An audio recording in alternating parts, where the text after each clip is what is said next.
For years the European Union has struggled to give more coherence to its institutions.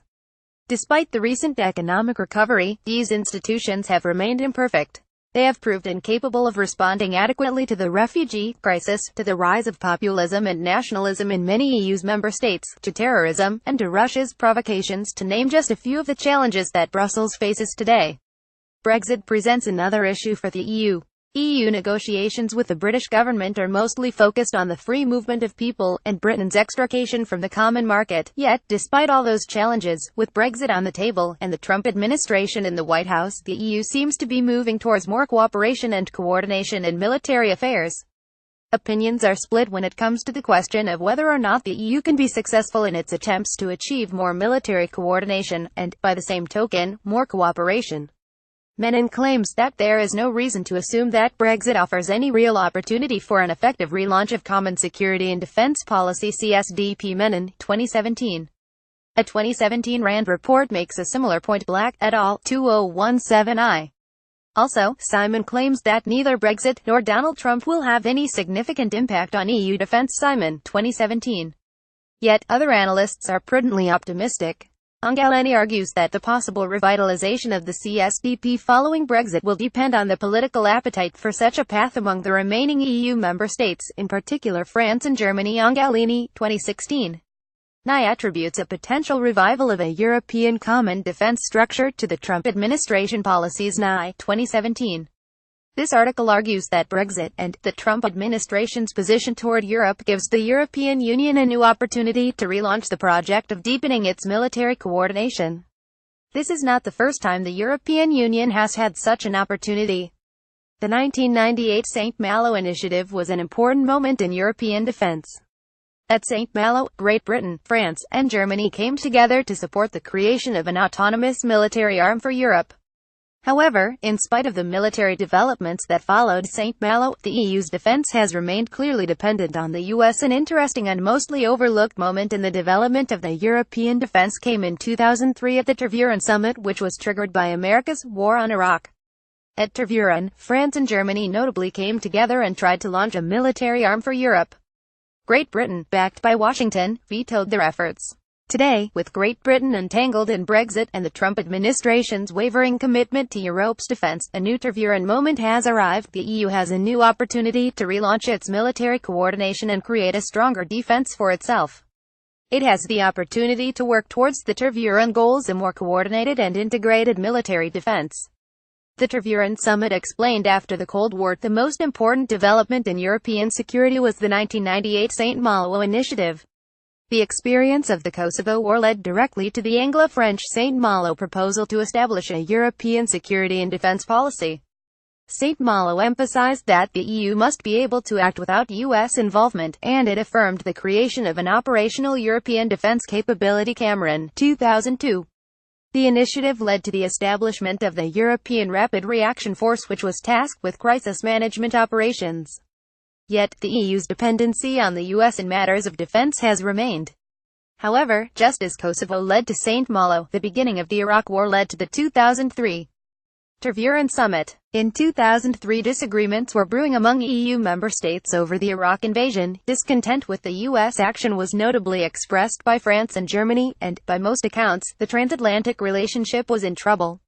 The Tervuren summit took place on April 29, 2003, when the governments of France, Germany, Belgium and Luxembourg came together in an effort to give Europe an autonomous military arm. French President Jacques Chirac, German Chancellor Gerhard Schröder, and the leaders of Belgium and Luxembourg pushed for EU military planning and command structures, separate and independent from the US-led NATO alliance. They wanted treaty provisions for structured cooperation on defense, which would have allowed a small group of EU nations to forge ahead with military integration, regardless of other member states' opinions. Islam, 2003.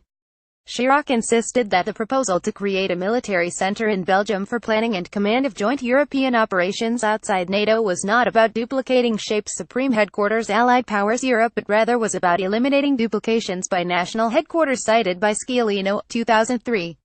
At Tervuren, then Chancellor Gerhard Schröder, after stressing that a closer cooperation aimed at making Europe's defense more coherent is not directed against NATO, added that in NATO we don't suffer from too much America, we suffer from not enough Europe, cited by Scialino, 2003.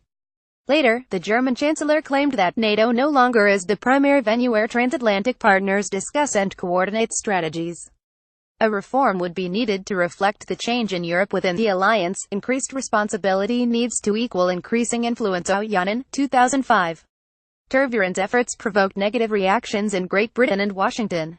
Sir David Manning, Britain's ambassador to the U.S., reported back to the Foreign Office that the chocolate summit, the Tervuren summit, reflected the worst fears of U.S. hardliners about the dangers of ESDP going off in a NATO-incompatible direction. Black, 2003. And on October 23, 2003, The Economist wrote, rather like Frankenstein's monster, the Franco-German relationship has a habit of appearing dead for long periods, only to spring life and start crashing around once more. In March, Chirac and Schroeder put forward joint plans with Belgium and Luxembourg to set up a European defense headquarters separate from NATO. The Economist, 2003. In the end, Tervuren did not amount to too much, although, eventually, a European Union military staff EUMS was created. EUMS was charged with strategic planning for the Petersburg tasks. The Petersburg tasks include operations such as humanitarian and rescue tasks, peacekeeping tasks, tasks of combat forces and crisis management, including peacemaking. 2.4 WEU Council of Ministers, 1992, p. 4. A new Tervuren moment. New military developments. Recently, we have come to a new Tervuren moment. Because of Brexit and the Trump administration's ambiguous commitment to NATO's Article 5e, there are new military developments indicating that several EU member states, particularly Germany and France, want more defense. Today, Angela Merkel's words echo those of her predecessor. We have to know that we must fight for our future on our own, for our destiny as Europeans. Smail Erlanger, 2017. The German Chancellor is not shy in voicing her disappointment with President Trump's stance on Europe. The times in which we could rely fully on others, they are somewhat over. Smail Erlanger, 2017. Those statements illustrate Merkel's determination to make increasingly active choices on EU military structures, particularly following an era of German defense spending cuts aimed at reducing the German troop numbers to about 180,000 soldiers. DW.com, 2010. Echoing Chancellor Merkel, the German Defense Minister, Ursula von der Leyen, stated that the Brexit referendum and the US election opened our eyes. Europeans must take more responsibility for our own security. Reuters, 2017. Referring to Brexit, one other German official voiced his optimism that concrete EU defense efforts could proceed without worrying about a UK veto. It is assigned to the British. It means you are leaving the EU and we are driving forward. We are no longer interested in you blocking the EU on defense. The Telegraph, 2017. Von der Leyen has been at the forefront of increasing the readiness of Germany's armed forces. She has also been a strong advocate for augmenting Germany's defense spending in response to growing global instability. Reuters, 2015. Germany's present efforts have been joined by French President Emmanuel Macron, and the two countries are working out specific proposals for a European Union defense fund. Together they have proposed joint work on drones, military transports, and stabilization initiatives supported by the Defense Fund. Reuters, 2017. Furthermore, as reported by Süddeutsche Zeitung, the cooperation between the French and German governments extends to previously off-limits projects, the establishment of European defense headquarters, a common satellite surveillance system, and the sharing of logistics and military medical resources. The Guardian, 2016. The creation of a European Defense HQ, which was one of the main demands at Tervuren, has always been a contentious topic. The US and Great Britain feared that a defense EU HQ would create a parallel structure that would rival NATO, and damage the transatlantic security relationship. However, recently, with Britain's exit from the European Union, the context in which the discussion about the proposal is taking place has changed drastically. Cantor, 2017. On July 13, 2017, there was another important development. France and Germany unveiled plans to develop a European fighter jet, burying past rivalries as part of a raft of measures to tighten defense and security cooperation. This move is expected to shape the future of the European fighter industry and its three existing programs, the Eurofighter, France's Rafale and Sweden's Gripen. Thomas, 2017.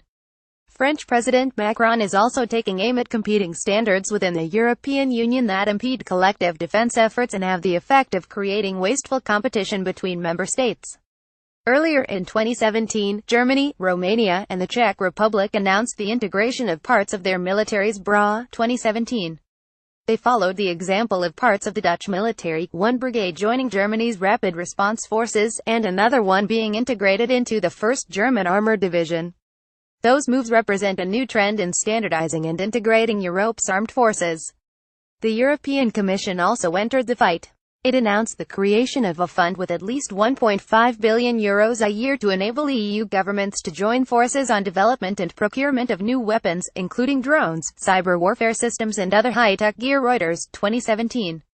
In the emerging fields of Warfare 2.0 such as cyber warfare and drones, the European Union, uncontestably, sees an opportunity to establish itself as a collective actor. What do these developments amount to? According to Carlo Missale, professor of international politics at the Bundeswehr University Munich, they amount to a move towards more European military independence, cited by Bra, 2017. To speak of EU military independence is premature. The German-French proposal is aimed at making the European defence more active and more useful without substituting it for national defence bodies, which remain, by definition, the key to the security of EU member states. The Guardian, 2016. Undoubtedly, Europe is taking steps towards more military coordination and cooperation. Those steps may not be giant, but one should not forget that the European Union's advancement has been always predicated on small steps. Europe would have never had a CSDP, renamed today CSDP, if were it not for the Maastricht Treaty. Negotiations on the creation of a common foreign and security policy CFSP at Maastricht were marginal compared with the negotiations on Euro. In any case, those negotiations opened the door for more coordinated actions on Europe's foreign policy, as well as for military coordination. Today's tervuren moment should not be wasted, if the EU wants to contribute more to its defense, and to become a more powerful actor at the international level. Closing thoughts. Academic honesty requires acknowledging possible factors that can generally weaken processes. The new tervuren momentum aimed at bringing more coordination to Europe's military could be delayed or even derailed by several factors. In order for the process to continue, Angela Merkel needs to overcome the resistance of a large segment of German population to be able to increase armament expenditure. French President Emmanuel Macron needs to reboot France's economy. After Macron's election, Angela Merkel stated that we are ready to activate Franco-German relations with a new impetus. The Telegraph, 2017. In the light of her statement, the activation of the Franco-German axis needs to hold, and 4 EU states should be willing to spend more on their defense. On a different note, when it comes to geopolitics, scholars tend to focus on the threat posed by Russia to Europe. It is important to note that not all EU member states perceive Russia as a conventional military threat. The Baltic states see a possible Russian invasion as the main threat to their security. However, Europe's southern rim, Greece, Italy, and even Spain, is struggling with an increasing flux of refugees. For those countries, Russia does not represent a conventional military threat. A RAND report from 2017 states that perceptions of Russia as a military threat differ sharply across Europe and appear to be heavily influenced by geographical proximity to Russia. Pazard et al., 2017.